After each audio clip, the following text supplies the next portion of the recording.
Hey everybody, Scoutcrafty here again. Welcome back to the show. You know, the other day I got a package in the mail from a good buddy of mine, Ted Hunt from New Jersey. Ted sent over a nice little item that really took me back in time. When I was in high school, I took a lot of art classes. I fell in love with art. I loved it. And years ago, they used to say if you had, left side of your brain or right side of your brain, if you were right-brained, you're kind of creative, things like that.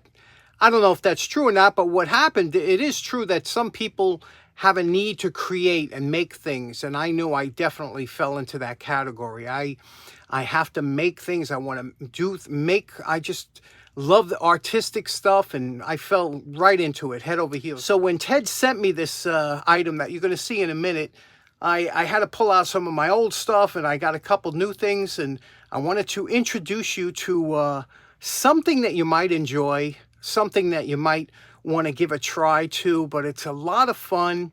And without any further ado, let's get started right away. Okay, so this is what my buddy Ted sent over. It is a linoleum cutter. Now, when you think linoleum cutter, the first thing you're going to think is something like this, or maybe a hook knife or something, but it's a different type of cutting.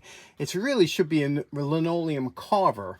And this is Speedball makes these. They've been in business for a long time. As you can see, this is an early one, probably from the 50s or 60s. No barcode or anything on here. And what it is, you can see, here it is. It's a handle and some tips. And these are the tips that go in here. Here's the handle that opens up. And they call it a Speedball because there's a little ball in there. And when you open this up and you put the tip in, I'll show you. And that's how it goes. Let's clean this up real quick on the wire brush and cleaning up the knurling, and I'll show you how these tips work. Okay, here we are all cleaned up, and you can see a little drop of 50/50 on here makes this open and close really nice. The threads tend to get a little rusted. It's a high carbon steel. These are your blades here, and you can see if you look at the typical blade here has two sides. We'll pick this one here. One side is the cutting side. You see it has the edge, the bevel, and this one's a V cutter. And all the rest have a spoon at the back. You see that little rounded spoon? And what you do is you open up the collet on your tool. You place the spoon in here like this, and then you tighten it up. Now, it won't seat all the way in. That's about as far as it goes in. And then you just give it a good tighten, and that's not going anywhere. It's super strong. And it's got that little spoon here that you could put your finger on to give you added pressure, because you do need pressure to cut through. So what do you carve with this? Well, the main thing that these are meant to carve are things like, it started off with a linoleum. A linoleum, they call it a lino block, or you could carve wood with this, all different things. And basically, it's for a hobby called block printing, or lino printing. And what you do is you carve something into your material, you ink it, and then you put paper on, and then you peel the paper off, and you have a copy. And that's the basic printing idea of it. And it's a lot of fun. And let's try this out. And let me show you some of the materials that you'll use. Now, there's a couple things to get started in lino block printing. And first thing, I tell everybody, always buy one of these at Home Depot or something. It's a piece of tile. It's a one square tile. And these are fantastic for so many things because it's flat, it's durable. They only cost a couple dollars. Grab one of these and have it in your shop. You can use it for 100 different things. These here, these shelf protectors, but they're no slip mats. You put this down. This is really good if you're going to do any kind of carving, because you don't want to have your items slipping all over the place. And then we're going to start with, you can buy them in kits, a linoleum starter kit or whatever, but this is what a lot of people use now. It's not linoleum. Linoleum is actually linseed oil and cork that's mixed together to make linoleum. But this here is, it's like a rubbery material that they've been using.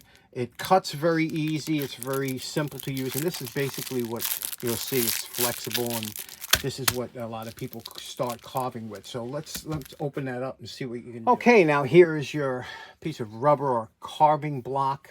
We're going to call it linoleum, but it's not. You put that on here, you see it doesn't slip. It's easy. Now you're going to need a carving knife. We can use the carving knife that Ted sent over, or this is what your new carving knives look like. It's the same exact thing, and the blades are in the handle. and you pick appropriate blade, you put it in, and now you're going to start carving, but you want to decide when you're carving, what are you going to carve? So you could draw on here, you could take a stencil and put it on here, you could put it on tracing paper and transmit it to here. There's a lot of ways to do it. We're going to just draw on here just for the beginning to show you. Okay, now, like I said, I'm drawing directly on here, but you can use magic mark or whatever. Now, there's one thing you have to remember when you're drawing on here. We're going to cut away sections from here, okay? So whenever you're printing, anything you cut away will be the color of the paper. We're going to use white. So anything I cut away is going to be white. Anything I leave here is going to be whatever color ink you're going to use. We're going to use black ink. So it's black and white. So everything you take away is white. Everything you leave on is black. So let me just draw a little bit of a drawing to give you an example. Okay, here we go. This is just a fun print. Basically what this is, it's going to be at nighttime. And so we want all this to be dark. We're going to cut out some stars in here. I'll show you that. This is going to be the moon over the mountains. This is, again, this means nothing what you're drawing because anything you cut's going to come. So you're just basically here. These are two mountains that I have. This is going to be the shoreline, and I have these two lines to represent the shadow from the moon, the water. So I'm going to do more carving here so it's lighter and less here so it's darker, if you know what I mean. So let's get to carving this out. Now I put a V blade into the knife. That V blade is a lot, what you're going to use a lot of times to do your lines. And I'm going to go over the mountains here. And basically what I'm going to do, I'll show you. Now what we're going to do is we're going to take our knife, we're going to dig into, again, I'm calling this linoleum even though it's rubber. I'm going to dig into the block like this to catch a little bit here, and then we're going to work it up, okay? And I'm removing the black marker that I had there, and I'm just coming around, and you can see it's very easy. This is a lot easier than carving wood or real linoleum, but you see I'm coming up here like that, and we did that. Now we have a groove there. Now when we put ink on this, the ink will not transfer here because there'll be no ink here. It'll just transfer from anything we didn't carve out. So now we're going to just continue and carve out these little extra grooves that I had here, okay?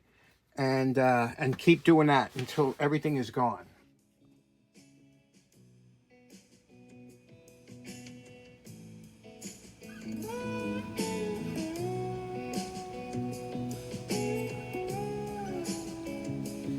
Now, when you're carving, you always want to have your block facing away from you, so because you don't want this to slip and go into your hand, okay? So you could put it here like this, and you see I'm going away from my body, okay? Again, this is real easy stuff to carve, and I'm pushing this way. You don't want to have your hand here. You could get into it, and that's why this no grip, no slip mat is really good.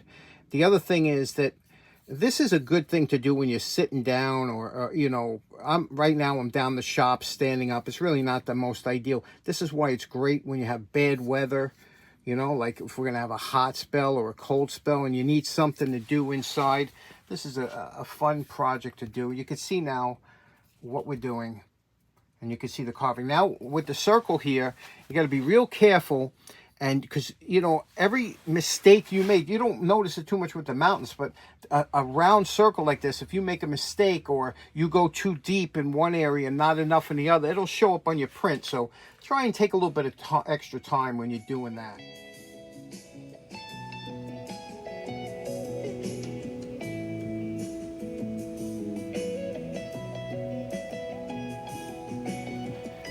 Okay, now I did the water where I want the... You can see where I want the extra light from the moon illuminating this more in the print. Now what I'm doing is I'm removing this tip here, and I'm going to put in a more shallow V. And so here's the deep V. I'm taking the deep V cutter, and I'm using a smaller V cutter here. And I'm going to put that in to my knife here, and then I'm going to cut it with that from here on, so it'll be thinner lines, so this will look brighter.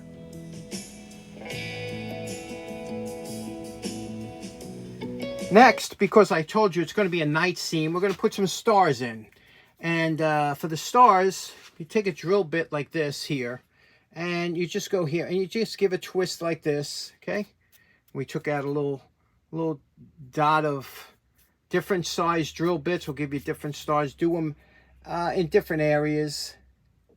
You don't want to do too many, and you don't want them to look like they're, you know, aligned in any specific way, but I'll have different sizes here, but that's all. Just a quick twist of the drill bit. Give me a nice, see that? For stars. And now we're going to carve. Remember, we want this to be the moon, so it's going to be white, so we got to carve that out. So now to carve that out, we're going to take a wider, see here? This is called a gouge, and we're going to put it in the tool and carve all this material that's in the moon out.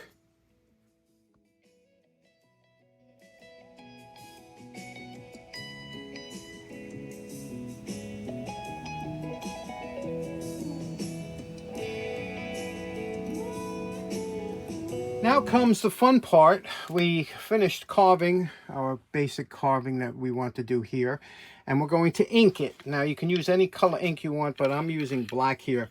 And to ink it, you try and get a softer roller. A lot of the kits come with a harder roller, which isn't really a little bit of softer roller. This is a Speedball, makes this one here. And what you're going to do is you're going to roll up into the ink, okay, and you're going to try to drag it back. You don't want to over ink your roll, and you don't need too much here, but you're going to keep going back and forth until you get a solid ink. Keep moving spinning the wheel. See, you want it to pick up that it's a nice solid, and you just keep going back and forth until you'll hear it. You'll hear it make a kind of a, as it's picking the ink up. Now I marked some registration marks on my tile here. I got the blue is where I want the block to be, okay? So the corners will touch the blue, and then the paper will line up with the, I'm using just some cardstock here, will line up with the red. So we'll put it like this, and then we'll let it go down onto here. That's how we're going to do it. So let's ink up the block. Now you can see we're adding ink to the block, going both ways, okay? I could see already there's a couple of areas that, you know, I made mistakes. I haven't done this in a long time. Probably since high school was the last time I did it. So you got to bear with me a little bit. But we're going to get some ink on here. And then when we feel like there's enough that'll transfer, okay, then we're going to put our paper down. What you're going to do is you're going to take your paper, line it up with the points here like this. Then let it fall down onto the block. Let's get it right there. Fall down, then press it down here. Now, once you press it down, now you got to rub it in. Now, you could use a spoon, the back of a spoon. You could use, a lot of kits come with a little block like this here. And you want to make sure that you go all the way around. Again, this is our first print, so we don't know what it's going to come out like. Let's see what it looks like here, if we picked up anything. Now, you can hold it here and lift it up to see. Okay, here, I'm going to take this up here. Now, there's our first print. Now, you see what we were getting at here. And here's where you could see, first of all, obviously there's not enough ink on there. Didn't come out dark enough, but you could see what it looks like here and where are mistakes. And sometimes you could go back and carve a little bit, say, I shouldn't have left that there, I shouldn't have left that. But I'm okay with this. Now, what we're going to do is I'm going to put a little bit more ink, see if we can't get a darker color on here. Okay, this is my second print. I put a little bit more ink on that I thought I could. Let's see how this one comes out, if it's any darker. Okay, this one's a little bit darker here. Okay. You could see here the difference. Now you see I still need more ink, but you could see. Now the beauty of this is that you can make multiple prints if you were doing Christmas cards, whatever you wanted. And, you know, you could see, again, this was just a quick one without any thinking, but how it came out, what do you think? This could be a lot of fun. You could do a lot of stuff in here. Now this is a water-soluble ink. It'll clean up with water and soap and water. You can use different colors. Like we could put a blue down here instead of the black. You could put blue where the water is, and then you could put black on top. And the different inks that you can use, they will come in tubes like this. And you could have a lot of fun. You could have different colors, registrations, but not bad for the first time in probably, what, 40 years? 45 years since I've done one. But not bad. So, like I said, there's a lot of things you could do when the weather gets bad. You can't get into the shop. You could do this in the kitchen. You can have a lot of fun. And it's great for the kids to keep them busy. Okay, I'm using some old poster that I had left over from the bus company. I took this as scrap paper, and I'm just trying it with different papers will react differently. Now, that was the first one I was using was like a cardstock. This one here is a a little bit of a paper. I think it's I'll get a better transfer with this. It's a slightly different texture to it. But we're doing it here, same thing. I want to see what this comes out like. And I also have my ink. I added a little bit more ink, so let's see how this one looks. Okay, definitely darker. Yeah, look at that. See how it's a little bit darker? A little too dark down here. You don't want that getting filled in, but yeah, so yeah, a lot of experiment, a lot of fun. Now, obviously, the more that you practice, the better you'll get, and the better your prints will come out, and you could do anything you want. You can have so much fun with this for an afternoon or something when it's hot out. Get inside where it's cool, carve yourself a block. You can put your logo on here. You could send out Christmas cards or whatever, but it's a lot of fun. I hope you give it a try if you want. And you don't have to use linoleum. You could use wood. You can use anything, but you get the basic idea of what we just did here. Okay, so in closing, special thanks to Ted Hahn for today's episode. And if you're having trouble scratching that creative itch, maybe block printing might be for you. Give it a try. We'll see you again on Friday. Have a great day. Take care now. Bye-bye.